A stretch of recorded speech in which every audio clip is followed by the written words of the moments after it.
dakkal njàng mi ci ay fan ci semaine bi ñu dëgmal lii la kuréel bi ëmb professeur yi jàngale philosophie di waajal ñuy naqarlu kenn si ñoom ni ko élève am agressé wee ca lycée bu Kébémer. mu ngi tudd soxna su mu ngi tudd Ndeye Awa Diouf aw ndongom fekk ko ca tableau ba daal di ko xoj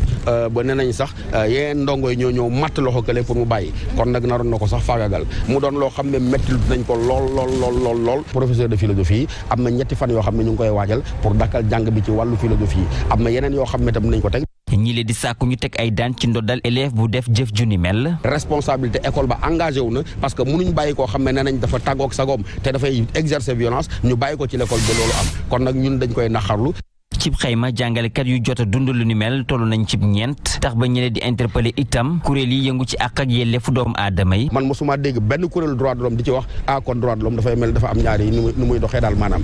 gannaaw ñile SUDES ak waa G20 itam ñu ngi koy ñaawlu ñu ne bu autorité yi indiwul ay saafara ci lu ni mel ñoom it dinañ amal palang bi ñu tëral.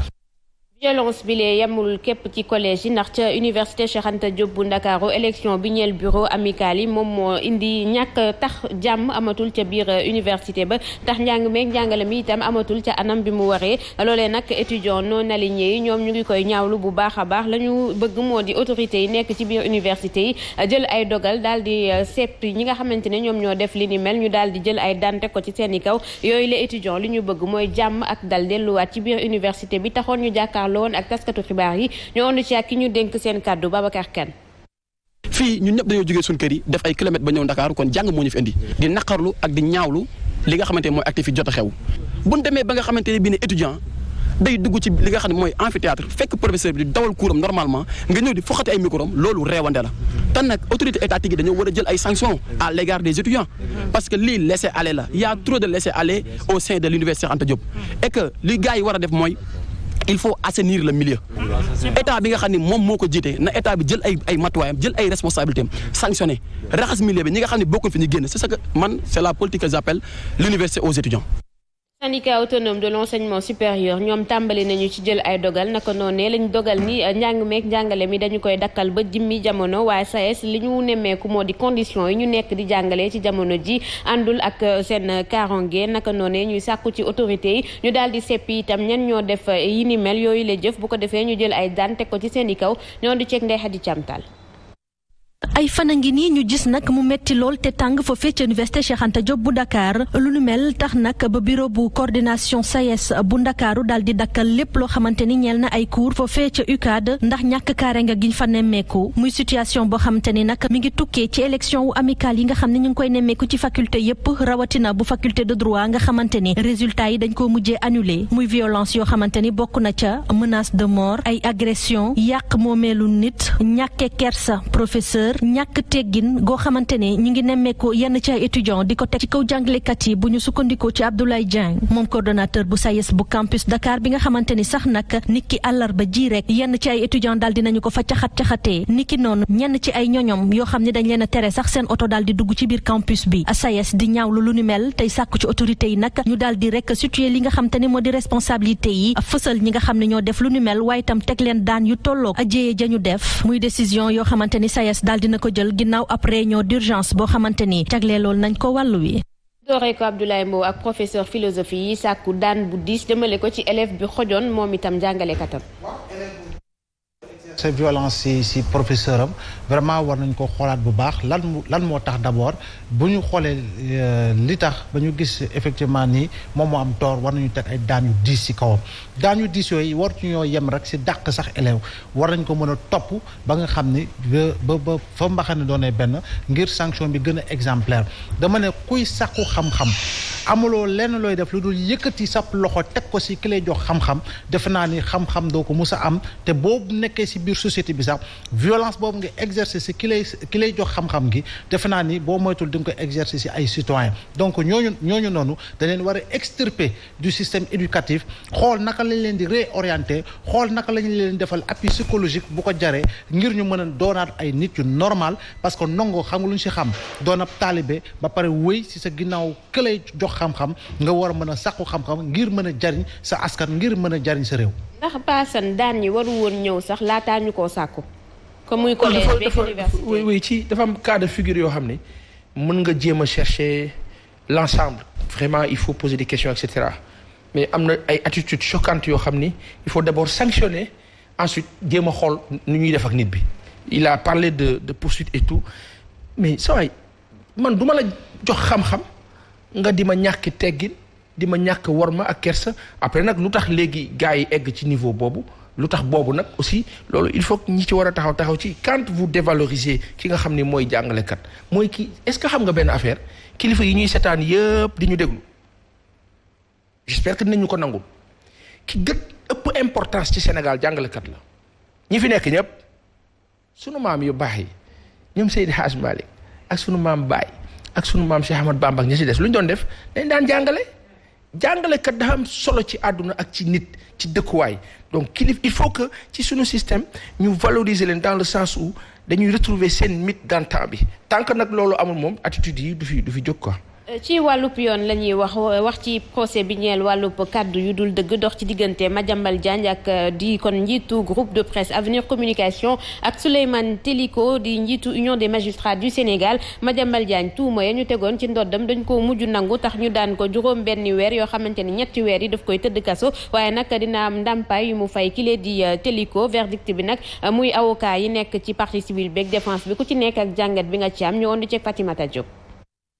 Madiambal Diagne daal dinañu ko tëj ci ñetti weeru kaso ak amende 600 000 francs CFA ak juróomi million ci wàllu dommages et intérêts naka noonu tamit ak contrainte par corps loolu moo jukkee ci verdict final bu juge Ndari Diop bu tribunal correctionnel bu Dakar ci audience nag bu ñetti fan ci weeru juin gi njiital Union des magistrats dafa sàkku woon rek ci directeur général bu groupe Avenir Communication 500 millions de francs CFA ci wàllu dommages ak intérêts waaye nag bu ñu sukkandikoo ci yenn ci avocat yi koy layool moom Souleymane Teliko di maître Ndeye Fatou Touré jàpp na ne nag tribunal bi vérité bi dong la joxe vérité bi nag bu ñu sukkandikoo ci robe noire bi moom moo di rek seen client bi dafa nekkoon victime ci wàllub diffamation amu mel ni nag beneen camp bi maanaam avocat yi layool ki la di Madiambal Diagne waxaguñu seen kàddu bu mucc ci fàttali nag Madiambal Diagne la ñu kaa toppee di rek ab diffamation ginnaaw nag kàddu yu mu yëkkati woon ci ab émission wu rajo daal di wax rek ne ki la di juge bi daa jot ay koppar yoo xamante ne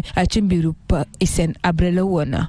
Madiambal Diagne itam àdduna njiitu groupe de presse Avenir Communication jàpp na ni verdict bi teguñu ko fenn magistrat yi yëfu yaama neex képp la ñu def ñu déglu ko. bu ñu waxantee dëgg rek nag li nga xam ne ni tribunal bi décidé na ko tey bettul kenn talaata waa tribunal ñëpp yëgoon nañ ne lii mooy xew avocat yi xamoon nañ ko waa magistrat yi xamoon nañ ko ñiy liggéey tribunal xam nañ ko ba journaliste seen bopp sax yëgoon nañ ko ba am na ci nga xam ne woowoon nañ ma ci di ma wax naa ma mais lii naka la mën a nekk man ne leen nag nañu xaar ba mu officiel su ko defee lañ ca war a wax daañu ko ci wax kon nag tey officiel na joxe nañ seen verdict dinañ li ñu yoon may moo di ñu def appel atte dañ ko def nañu appel cour d'appel dañ ko attewaat daañu xam nu wànneen di mu jékki bëtam waaye li wér te wóor moo di ku dégg verdict bi ak niñ ko doxalee xam nga ni que dëppawul ak yoon dëppawul ak li nga xam ne mooy lu jaadu kon dafa am leneen luñ ci namm ak yeneen considération yi nga xam ne moom lañ ci jël mu li wax ay considération extrajudiciaire lu bokkul ci dossier bi ndaxte dossier bi kat buñ ne Madiambal dafa wax lii indi firnde teg ko kenn mënta weddi firnde ba ki nga xam ne moom lañ ko seetal sax nangu ko devant la barre kon kooku defe naa ni que wax ja jeexoon na kon nag tey bu ñu bëggee dañoo bëgg a joxe exemple dañoo bëgg a jox leçon Madiambal kon leçon bu yàqu la ndax loolu defe naa ni que xamuñu fi ñu ko seexal ko. Madiambal Diagne du yem sax ci def appel ndax dina topp moom itam Souleymane Teliko ci wàllub diffamation ak injure publique njiitu groupe de presse Avenir Communication bind na jëwrin bi ñu dénk wàllub yoon ngir mu am autorisation de poursuite kon moom képp lay déglu bu ko tontoo mu jëmali ci li ni mel ñu ànd ceeg moom. loolu mooy li nga xam ne mooy tey atte tey bi terewul nag puisque yoon ñëpp la fi nekkal bi nga xam ne Souleymane Teliko yëkkati na ay kàddu ya nga xam ne jëmale ko teg ko ci sama der ya nga xam ne tegu ko fenn bind naa ministre de la justice wax ko ni ko ginnaaw bi yoon dañu kat magistrat pour nga topp ko il faut ministre de la justice autorisé la bind naa la nga autorisé ma pour ma topp ko lettre boobu ministre de la justice jot na ko depuis semaine passée su ma ci tontu autorisé ma dem cour suprême foofu lañ koy mën a attee ma jébbal leen ko di leen kër kii kat wax na lii tegu ko fenn na indi firnde bi ndax Sénégalais war nañoo xam-xam li mu wax dëgg la am du dëgg bu fekkee nag li mu wax dëgg la kon man ma am sama gàcce ci kanam Sénégal yi bu dul dëgg nag Sénégal yëpp gisal ko seen bopp xam ni que kon kii magistrat bi wax na la xam ne wérul kon bu ko yoon waree teg ci daal ci kawam dal ci kawam kon nag jàpp naa ni ba keroo ak lu mën di xew damaa gëm ni yoon ñëpp la fi nekkal kon nag man dinaa dem ci yoon ba sës lépp lu ma yoon bay mujjee. kook Monso Madiambal jàpp na ni magistrat yi par parloo la ñu def ndax juge Teliko ci boppam xamle woon na ni fonds yooyu jëloon na ko waaye daf ko delloo. moom doole ñu moom accusé loolu magistrat bi man Mansour du bokk ñu ni de toute façon yoon def na liggéeyam mënul valider li yoon wax dossier la boo xam ne ban Assane Mansour le temps ñu defal sa micro dellu siwaat ci yow ñu dem ci Assane. xam nga dafa am benn affaire bu am ci histoire bi entre diffamation ak pas diffamation ou pas mais dafa am frais de mission yi dama ci am benn position même bu dee am na mais delloo naa wala jël naa ci contexte bi li njëkk a ñàkk a doon yoon te kii di Madiambal Diagne suñu kilifa bi ñu ngi ko nuyu peut-être ma amoon envie trop mu gën a insister ci foofu mooy procès boobu sax am fii Sénégal moo dul woon yoon Hissène Habré waruñu ko woon defal procès biir Sénégal ku sax koon ñu def procès ba ku ko tegoon ku ko structuré woon ku ko organisé dans un sens Union africaine ci ban sens ak anam ak ku leen organisé loolu kana Idriss Déby du moo ko structuré woon à un certain niveau anamu yàlla jël na ko donc il faut gars yi di réew di waaye déggoo li ma la wax ña ko organisé ña am intérêt pour téye Hissène Habré par rapport ak plusieurs choses dañuy baax na nag léeg-léeg bu ñuy wax ak askan bi ñu xamal leen géostratégie dafa prédéterminant ci lu bëri lu xew fii procès bi frais de mission yu ci am jël ak ñàkk jël man moom bu ma doon téliko dama koy jël wax ji jeex. parparloo bi Madiambal wax Abdoulaye Mbow ni moo ci am ndax kee dëggal na ni li mu wax am na moom moo delloowaat fonds yooyu. waaw mais est-ce que na mu ko waxee woon noonu la ko waxee parce que waxin dafa am sens defe naa ni itam booy wax yenn wax yi ba koy jël di ko teg si noddu kilifa ba mu munti doon moo xam politicien la moo xam kii la rawatina nag mu nekk li nga xam ne dafa nekk pilier bu am solo suñu wàllu démocratie mu di justice dëgg la naam am na ay dëngte yoo xam ne mi ngi si justice bi dëgg la naam am na ñu jubadi ñu ngi si biir justice bi mais jàpp naa ni am naa yàqin ni juge ak magistrat yi gën a jub ñoo ëpp fopp si biir xam ne moo di système judiciaire Sénégal donc damay jàpp ni parparloo xëy na moom moo ko gisee noonu mais askan wi di xool di jàngat mënuñu jàppee ni mbir mi di paase moom def na appel te yoon moo ko may mu def appel juge Téliko nee na moom li ko amaloon solo am na ko moo di seetal deram te deram seetal na ko par rapport ak verdict bi ñu joxe damay jàpp ni nag ku nekk na def liggéeyam jaar si yoon waaye ñu jox cër ku nekk jox cër moromam jox cër askan wi par rapport ak ni ñuy waxee. boobu ñu wax nag ci lapp yu bari ñu nemmeeku fii ci diwaanu Ndakaaru tax njiitu réew bi daal ci àddu ci ab conseil des ministres président Macky Sall nag fi mu ne dafa tere ñuy sangu ci yenn géej yi nga xamante ne dañu nemmeeku ne nit ci fa la ñuy labee naka noonee mu sàkku ci jëwriñ bi ñu dénk wàllu biir réew ak force des armées ñu del ay dogal bu ko defee mesure bi lee ñu mën koo appliquer waaye nag club modèle ñoom ànduñu ca la ñu xamle bu ñu sukkandikoo ci seen coordonnateur moo di mënoon nañu aménager yenn zone yi ñu mën a sangoo yu ci mel ni BCEAO bu ko defee askan wi nga xamante ni itam seen loxo jotul seen diggu ginnaaw ñu am fu ñuy féeyee ñu ànd ceeg nangu ko bakayo ko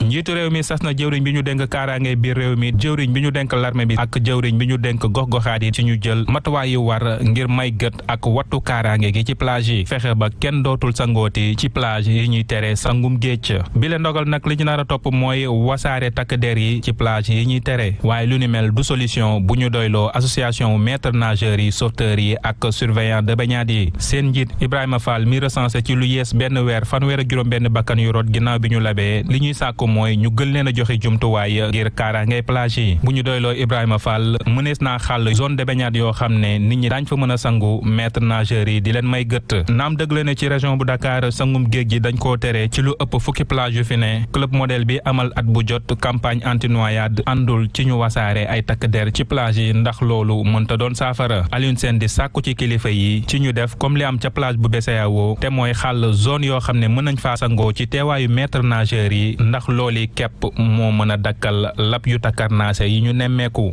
ngook moo soo njiitu réew bi àdduna géej yooyu la tere na fi mu nekku fa sangoo léegi fa xale yu jëm ci vacances yi xam nga ñu bëri tey ñi nga xam dañuy valider dogal boobu décision boobu am nañu pexe pour mën a vacciner seen i doom jëndal seen i doom billet yóbbu leen Maroc jëndal seen i doom billet yóbbu leen Las Palmas yóbbu leen France yóbbu leen États-Unis mais majorité sénégalais yi nekk fii ci réew mi seen i doom dem vacances amuñu espace bu ñu footballee ci bayal bi benn stade bi ñu footballu nawetaan sax doyul léegi xale yi nu ñuy def léegi on va transformer suñu kër yi ay prison suñu ay doom li maître nageur wax moom mooy dëgg bari na xaalis bi ñuy yàq ci lu nekkul farata nekkul fulla nañ ko def ci xale yi politique gu jeunesse ak emploi dafa mus di nekk ci gouvernement mais dañu lajj ci politique gu emploi bëgg a lajj nag léegi ci politique gu jeunesse bëgg a lajj ci politique gu tout tànk yi muy wàllu éducation bëgg a lajj ci politique gu sax ñiy nàmp Sénégal am na problème malnutrition am na problème mu nampal doom am na problème mu tete doom am na problème mu yar doom école am na problème mu jàngal doom maintenant xale yi toll ci di màgg ndànk fu ñuy tàggatew fu ñuy demee plage lépp ñu tëj ko mais plage yu baax yi ñoom ñoo ko sàkkal pexe dañ koo jox doom yi borom barke yi nga xam ni vacances dañuy yóbbu seen doom yi Las Palmas ak bitim réew. te sax ni ki démb paasan club modèle ak maître nageur yi am na proposition yu ñu génne woon waaye dafa mel ni dégguñu leen. mais xam nga maanaam même décision yi bu ñu koy jël du ñu impliquer les principaux concernés te club boobu li muy wax nii wax na ko daaw jéeg d'année en année ils préviennent mais dañ leen di tànqamlu wala peut-être amuñu valeur ku ci bëgg dégg la peut-être da ngay jege nguur gi lobbying bokk ci seen biir ba pare dénoncer ko bu fekkoon loolu day am sax mais malheureusement ña ca biir duñ ko def xadi li Mansour wax moo la dëgg jaay ngeen sunu ay bërëb gàddu ngeen ko fi mu ne nii boo demoon teeru bi waa APR nga fay fekk ak ñeneen ñu mel ni ñoom ñoo fay toog enjoy gérer seeni affaire après génnaat mel ni mosuñu bokk ci métit bi xew ci Sénégal ça c'est de l'égoïsme égocentrisme poussé et irresponsabilité d'État mais immonde bu toll ni àdduna sonn nañu ci jamono jooju leen njiitu réew bi moom mu ngi wéyal tournée économique am ba tey dalee ko diwaanu Saint-Louis jàpp Matam jot na fa inauguré yu bari am chantier yu bari itam yoo xamante ni tàmbali na ko fa diwaan bu ci mel ni Matam am programme de développement boo xam ne ci ay koppar mën nañ ko xayma ci lu tollook 400 junni ak juróom fukki milliards ci suñu ay koppar ba tey tournée économique boobule mobilisé na ci itam ci wàllu politique waaye ñu nemmeeku ni ci ay gox-goxaan yu mu tegoon tànk bu baax a baax tàmbali na fa gis ay morceaux yu xonk on ceeg Fatulaay Mbay Diop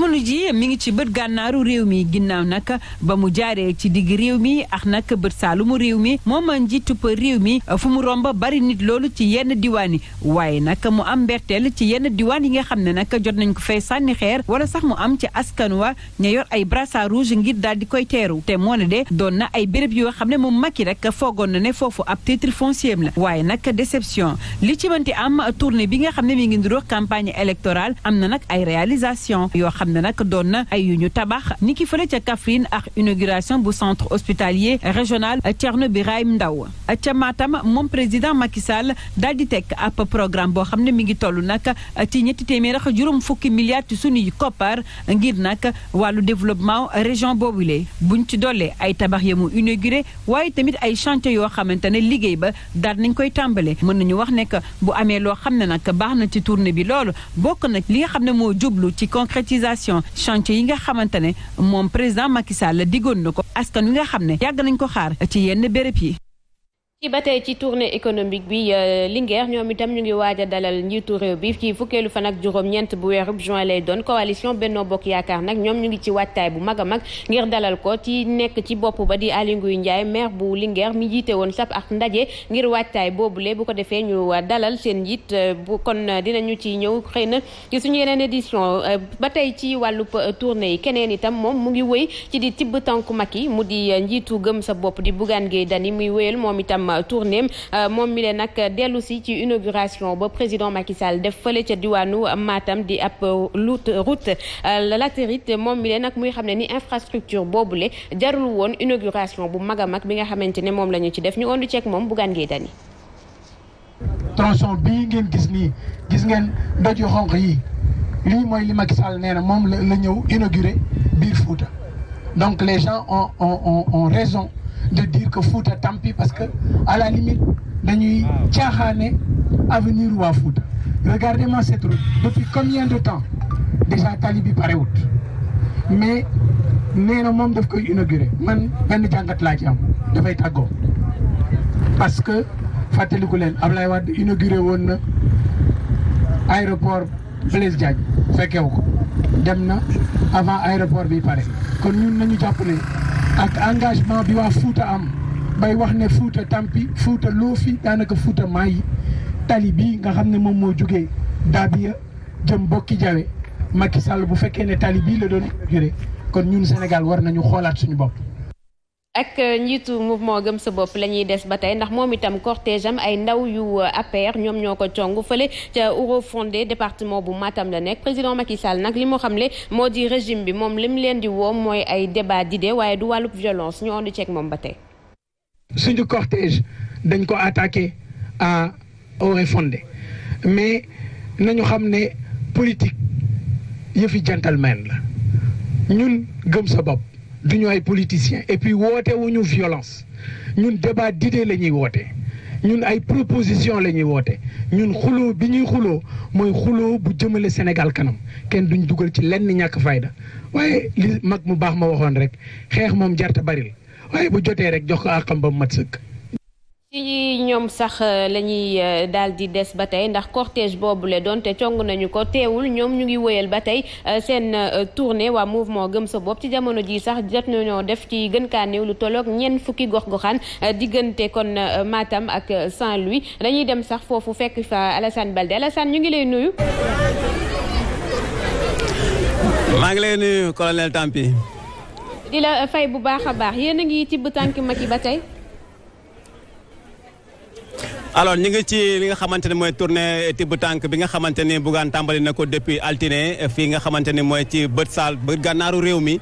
tey nag mu nekk ñeenteelu fan gannaaw bi nga xam ne door nañ ko ñu jàpp nag lu toll ci ñeent fukk ci ay localité daal nañ koy visiter li ko dalee diggante Saint-Louis ak Matam jaare ko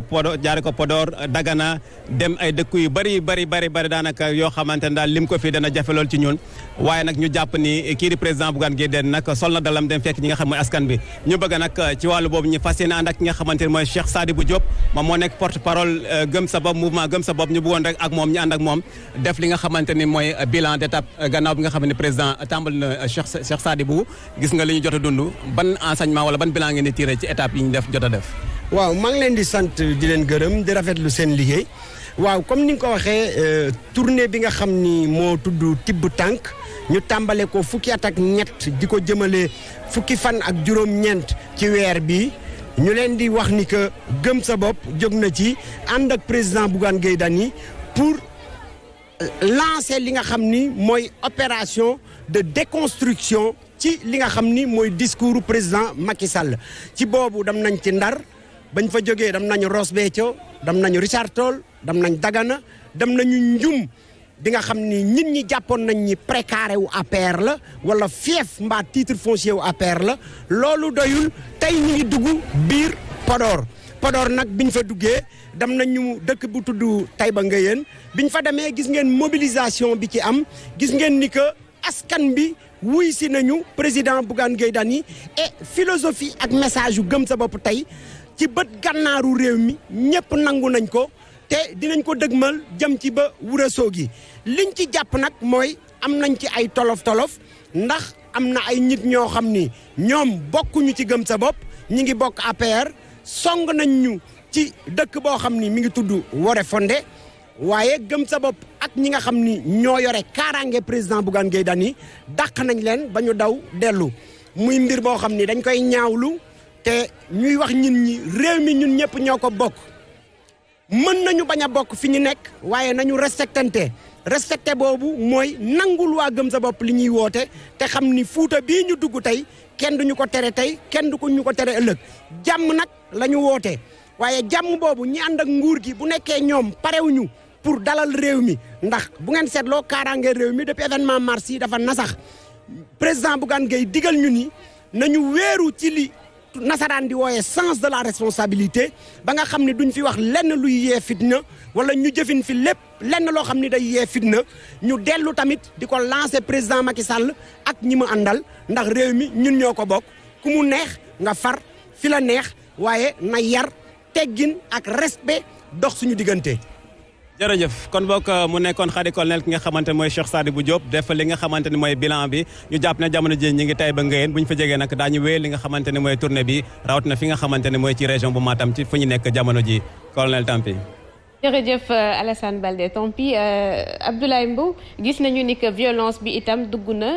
ci biir kii bi politique langue politique bi. waaw violence dafa yàgg ci langue politique ba tax na dañoo war a changer de paradigme maanaam changer doxalin ak yoon bi ñu jëm parce que itam la koy soppi mooy li nga xam ne moo de le sens de la responsabilité des personnes yi nga xam ne ñoo engagé wu sur le terrain de la politique te loolu lan moo leen koy may mooy élévation du débat politique élévation du débat politique. moo di mu nekk débat d'idées boo xam ne c'est dans la contradiction objective et pertinente ba nga xam ne approche économique approche sociale approche infrastructurelle approche énergétique approche agriculture ak élevage lépp li nga xam ne soxal na dundinu doomu Sénégal nga xam ne si loolu la ñuy mën a waxtaanee axe programmatique defe naa ni foofu la ñu war a teg loxo teg tànk waaye bu dee dégg nga maam toujours ñi ngi jëm si li nga xam ne moo di fi laa jaar du fi jaar maa ko lii mobilisation maa mënuma fi lekk ñuy jëm ci élection janvier 2022 bi bu ñu defar attention violence bi dafay gën di jël ampleur te su boobaa du arranger kenn donte le am na côté boo xam ne xëy na am nañu policier leneen waaye du arranger kenn. waaye Paasan tournée président Macky Sall am na ay points positifs ndax gis nañu am na inauguration yu mu def ak itam ay chantier yu mu tàmbali. Fatou kii Khady colonel inauguration dafa am lu Ablaye Mbow laaj inauguration wala lancement. inauguration am na lancement itam ñaar yëpp am na. waaw léegi inauguration am na ci bu ñu fàtte itam programme 245 milliards bi nga xam ne moom la ñu jagleel diwaanu Matam. d'accord mais la même wala le même discours était tenu il y a 2-3 ans mooy bañ fay njëkk a dem ci même circonstances yi même teeru yi même image yi même mobilisation yi. au bout de 3 ans après normalement dafa waroon nekk nit ñi di ko gis ñu koy sentir xanaa xamoo ni machine bi waaye Paasan doguma la mais ci seen bilan ñoom itam xamle nañu ni li ñu xamle woon ni dinañu ko def foofu dige bi il y a 3 ans romb nañu ko bu baax a baax ci lu ëpp sax 200%. non j'ai vu la une du journal Le Soleil gis naa sax yaa xam di ci waxaat lu ëpp 200% mag dina nax boppam. nga réussir lu ëpp 200% te nit ñi gàddu seen i t-shirt yu xonk sol ko takk seen i brassard rouge ngeen gàddu ay nit fay leen xaalis tey par exemple am na ci ñoo xam ne bi ñu ma waxee ne ma am na ñu fay 40 000 pour ñu dem jóge Ndar ñenn ñi jóge Dakar ñu dajale leen ñuy sillonné ngeen gàddu seen i ay bus di dem di fekk ñi ay nit yu dëkk seen dëkk ngeen fekk leen fa ñoom la ñu gëm di ko dund muy dëgg ngeen ne leen non loolu amul ñun li ñu ñëw indi loolu moo am ci circonstanciel nga def ci alal ju dul jeex te yow nee nga réussir nga à 200% yow kan ngaa nax sa bopp loolu du yëfi xel. Mansour mënuñu wax tamit ne benn point positif mënul am ci tournée bi président Macky Sall def. non le fait mu déplacé wu en tant que président de la République dem nemmeeku ci ñenn ci aw askan wu dëkk quelque part ci Sénégal am fa yéene dig leen donte defu ko c'est une bonne chose loolu lu ñu rafetlu la et lu jaadu la. mais di laxasu ci biir mel ni poudre mel ni pëndal la Sénégal yi di décortiquer et loolu moo jaadu parce que kenn nelawul tournée économique la ñu lancé ñëpp dañu rafetlu appellation bi mais jéego yi na ko firndeel Kaffrine ba mu fa jaaree gis-gisu maire ba fa nekk ak gis-gisu Abdoulaye Sow mën na safaanoo mais amul woon tiraillement amul woon ay xeexoo Kédougou la même chose mais bu demee Fouta ñu nemmeeku ni bi ñuy dem li ñu buub ci ay nit ci ay bus liñ ci dépensé ci xaalis ci tournée économique moo paradoxal ak woote bi ñu dem ba egg itam ñu dëkk ca gox ba président dem seeti leen ñu am chance am occasion ngir wan président li leen manqué li ñu koy joytu parce que def na fi benn tali xëy na tali ba amul lu ñu tali bu xonq la xëy na tali bu xonq ba def na ay loraange ci askan wa def na fa forage xëy na forage bi nañ koy exploité baaxul ci askan wa def na fa école xëy na école ba dajul élèves yi benn salle de classe wala ñaar la manqué na mais yooyu askan bi faaw ñu becc ko ci kanamu njiit réew bu Sénégal parce que nekkul ni chaque fois ngay am occasion gis sa njiit réew mu ñëw ne meeku la mais ñooñu génn di ko manifester ñu yóbbaale ay nervi ñu leen di dóor di leen agressé et ginnaaw ñuy wax ni am na ci nervi yooyu ñu promettre pour recruter leen ci biir police ci biir gendarmerie loolu la ñuy dénoncer c'est-à-dire que ŋàbbin woo xam ne boole woo ci askan wi et finalement mu mujj nekk menace ci askan wi loolu la ñuy dénoncer mais waxuñu mais boo jëlee ku dul nit sax boo jëlee benn statut teg ko ci bopp réew jox ko budget bu tolloog 4 junniy milliards bu ñu la nee def fa dara dañ lay nax impérativement am na lu mu fi def jënd nañ fi ciment jënd nañ fi fer tabax nañu fi lu kenn mënut a weddi certes mais nag dañu ni mën naa passé loolu parce que xam nañu suñu am fan la toll te it nag xam nañu buum gi ñu yeew ci suñu baat pour di xonqat ñun suñu ay weccet nan la toll loolu la ñuy demandé ku mën lu ëpp kay ñu laaj la ko. ñu wëy ba tey Mansour ci xibaar yi wax ci programme d'appui aux initiatives de solidarité pour le développement ñoom ñi le def nañu seen bilan ñuy xam ne ni dalal na seen xel bu baax ndax lu ëpp 200 junni doomi aadama fi mu ne jot nañu ci services sociaux yi nekk ci nag ay gox-goxaan yu bëree bëri naka noonee nag ñuy xam ne ni waa diaspora bi ñoom itam def nañu ci liggéey bu am solo ñetteelu phase programme bi dinañu ko def ci lu tolloog 10 milliards enveloppe boobu leen la ñu nar a génne 10 milliards ci suñu ay koppar ñaareelu réunion bu comité de pilotage bi amaloon nañu ko niki tey ci suba ci teewaayu Younousa Baldé. ñaareelu ndaje comité de pilotage tax na bi ñu càmbar action yu programme ñeel appui soxol initiative de solidarité pour le développement di PAISD di def ci mim réew responsable yi gis ni rek résultat yi ñu jot a def nag am na solo lool. boo ko nattee rek ëpp na téeméer ak juróom fukki ouvrage yoo xam ne tax nañu diaspora Sénégal mun ko am te loolu dafay ñëw nag mottali li nga xam ne moom lu gouvernement bi tey jii dañuy fexe ñoom li ñuy am ci koom nan lañ ko mën a investir ci Sénégal. programme d'appui soxol initiative de solidarité pour le développement di ab programme boo xam ne nguuru Sénégal moo ko taxawal ci atum 2005 day permettre sénégalais yu nekk ci diaspora bi di indi seeni contribution ci développement réew mi. depuis 2005 ba léegi toll na ci 4 milliards. li ci am solo mooy kii tukki lan la mën a indil réewam te biir moomu PSD loolu la jublu mooy fexe ba. lii solidarité bi war a am diggante ñi am ak ñi amul ñu mën ko def. ci lu soxol ñetteelu programme bu PAISD Union européenne France ak gouvernement bu Sénégal mobilisé nañu enveloppe bu toll ci 10 milliards ci suñu xaalis.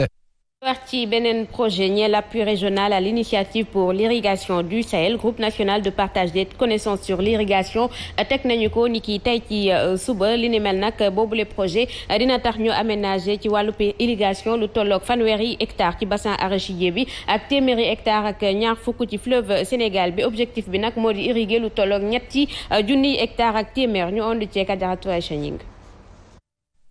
bari na ay hectares yu ñu aménagé ngir yokk superficie yu ñuy irriguer. mooy 3 junniy hectares ci lu nekk ci wàllu vallée du fleuve Sénégal zone Casamance ak zone bassin arachidier 3 junniy hectares la. lu war a toll ci junniy hectares ak ñaari téeméer tàmbali nañ ko ci vallée fleuve Sénégal d'ici fin 2024 bëgg nañ 3 junniy hectares yooyu ñu aménagé ko. jamono ji bari na yu ñu war a defaraat.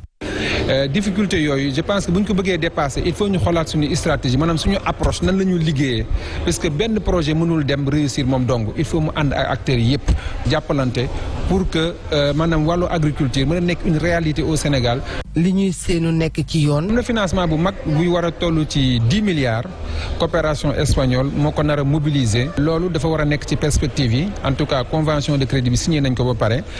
ñu ngi liggéey ci kayit yi nga xam ne yow la ñu war a dajale pour que financement boobu mën a commencer. bu nu sukkandiku ci Modou projet bii ñu tuddee Paris li ñu war a def mooy yokk tàggatu gi. bésu tey bi fukkeelu fan ak juróom-ñaar la ñu jagleel ci àdduna wérngal këpp journée internationale de lutte contre la désertification ca Ziguinchor ñu daal ci porox ndoolu tepp ak projet boo xamante ni dina tax ñu xeex li ni mel bu ko defee itam ñu sàmm àll yi nekk fii ci réew Sénégal ak gàncax gi ñu ond ci ak kenn ci ñoom di Pierre Ndiaye bokk ci Enda Énergie. ay pexe yi nga xam ne àll bi nga xam ne moom lañu yaakaar di ko yaakaaree fu mu nekk nii zone Casamance bi nga xam ne mooy suñu patrimoine ñun ñëpp ñu fexe wut ay pexe yoo xam ne ndem mënuñoo tere nit ñi ñu gor àll bi pour togg wala ñu wuti matt pour togg ñu fexe ñu wàññi loolu noonu. loolu désertification li koy waral mooy exploitation abusive bu àll bi maanaam gor àll bi gor garab yi donc pour wàññi loolu noonu Fourno Jàmbaar day contribuer donc si comment dirais-je lutte contre la déforestation parce que fii nit di doon wala utiliser 2 kilo këriñ nga toog ko jox ko jumtukaay boo xam ne 1 kilo këriñ la donc ñaari kilo yi nga xam ne dafa war na jóge si àll bi dina fi tax aussi àll bi xaw a nooyi donc mu itam contribuer à préserver aussi suñu environnement. ñu daal di kon dem ca diwaanu Mbour foofee jaaykat ya nekk ca marché central bi dañoo mer bu futu taxoon ni ki tey ñu amaloon ab mobilisation bu mag a mag li ñuy ñaawlu nag moo di njeexital yu tukkee ci liggéeyu Promoville bi chantier boo xamante ne dafay gàllankoor dem beeg dikk bi ngir ñu dem ca marché ba sax ay jafe-jafe yu mag la ñuy jànkonteel ñu ondu ceekat yuñ ba dara Sonko. Ces commerçants de Mbour ne supportent plus les mauvaises conditions de travail notées depuis quelque temps au marché central. Manifester notre mécontentement par rapport à la situation qui jéggalu bu baax a baax wax nag ci wàllub tàggat yaram hommage la ñu bëgg a defal maanaam sargal ki lee di Abdoulaye Diaw xam-xamam màcc bu baax ci wàllub tàggat yaram mu di ab taskatu xibaar fële ca RFM ak TFM comité bi ñu dippee ko sargal Abdoulaye Diaw ñoom ñi le jàkkaarloon ak taskatu xibaar yi di xam le ni mbedd bi nekk ca wetu stade Demba Diop moom la ñu koy tuddee mu nar a tudd kon Abdoulaye Diaw Malal Junior Diagne moom moo jiite boobule comité fësal na itam programme cérémonie bu hommage boobule ñoondu ci ak Sadio Abibou Kam ci jamono ji tàmm nañ di njukkal nit ki nga xamante ne dafa génn àdduna waaye comité sargal Laye Diaw bëggul topp boobule coutume dañoo bëgg sargal Laye Diaw ca ba muy dund lu jàpp 9 ak 10 juillet comité bi nag bëgg a wone liggéey bu rëy bi nga xamante ne Abdoulaye Diaw def na koy ati at ci monde sport bi. nan ko def nag si ñett bërëb bu si nekk dafa am activité bu propre bu ñu fay def premier jour bu njëkk bi mooy le 9 vendredi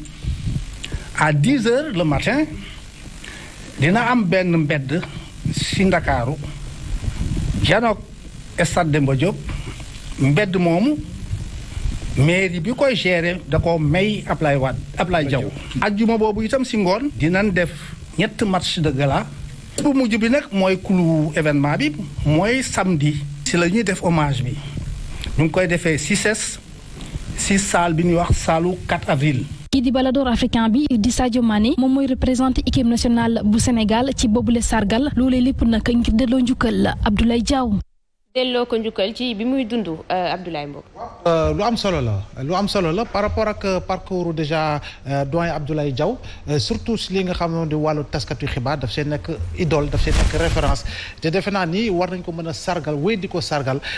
comme ni ñu ko waxee si élément bi fii léegi yàlla mi ngi koy bàyyi si kaw suuf te yàlla na fi gën a yàgg te si wàllu woowu nag dañuy koy war a yaatal. képp ki nga xam ne doomu Sénégal nga xam ne war nañ laa sargal ñu def ko si bu teel def naa ni mbir mi war na mën a yee yeneen comité war a mën a judd suba ñu war a mën a sargal Mansour Diop bi taxaw suba ñu war a sargal Khady colonel mbaa Evelyne Philippe Mandiouba ak yeneen def naa ni foofu la ñu war a teg loxo bi waaye doyen képp ki nga xam ne vraiment waxuma la amoureux du football mais nga nekk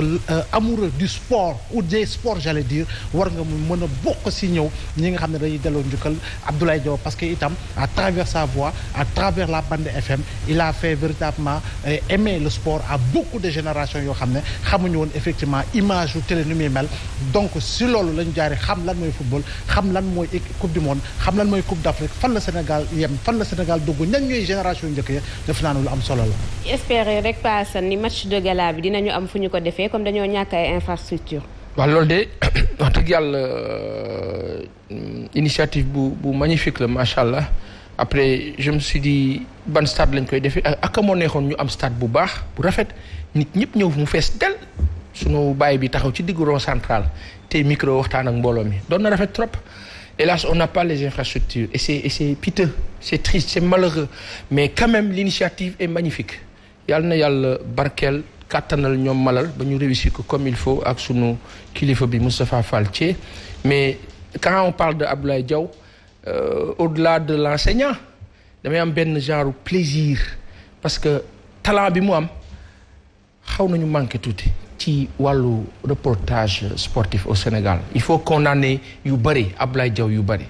yemuñu moo suux ci match de gala boobule waaye dina am mbedd boo xam ne turam la ñu koy jox. dina am. mbedd bu ñu ko tuddee. mbedd waaw bi aw ci kanamu stade Demba Diop loolu faratal lu am solo la ci gàttal pour ñu gën a comprendre Sénégal ku nekk ameen nga njukkal Hadji Abdoulaye Diaw ku ne ku mu mën di doon journaliste yi ku nekkul journaliste ñi doon déglu ñi nekk ci football parce que ndeysaan bi rajo bareegul dimanche ci ngoon yi wala samedi ci ngoon yi sans compter Sénégal ak match yi mu am mel ni match d'ouverture 86 kër 86 xaw ma boobu noo toll. ñu nekk waa Égypte biitu Thierno Youmba passe ak Omar Gueye Sène jamono François Bocandé ak ñetti biitu Bocandé ba ñuy qualifié ñun ak Zimbabwe reportage Hadji Abdoulaye Diaw yooyu nga xamante ni bi ak France 2002. Coupe du monde 2002. alors là donc 98 mondial France 98. alors là ici Balabas. Sathion bi ak bi ñu ko jëlee ci France 98 ca mondial mu nekk ci kanamu tubaab yi di reporter seen ay match palmarès bu riche boo xam ni ndam la ci Sénégal mais nag loolu lépp dajaloo nag wax dëgg yàlla tonton laay nekk fi daal yeneen téeméeraat yal na yàlla gën a guddal fanam waaw parce que ñun ñëpp jaar nañu ci loxam man ndeysaan maa ngi koy nettali ci suba benn anecdote non xajma su del lépp parce que ki nga ameel ñaar dërëm naan yal naa ko gis mu fay ma yal na yàlla jooju yàlla du ko ne la day tax nga yàgg fi nit ku baax ku uuf ñëpp yal na ko yàlla yàggal suñu kanam loolu Hadj Abdoulaye amiin jërëjëf Mansour jërëjëf Pa Assane jërëjëf itam Abdoulaye Mbow ak yéen ñoo doon ak ñun yéen téléspectateurs yi doon ñu seetaan ci télé bi doon ñu déglu itam ci rajo Zik FM dig daje bi ëllëg la incha allah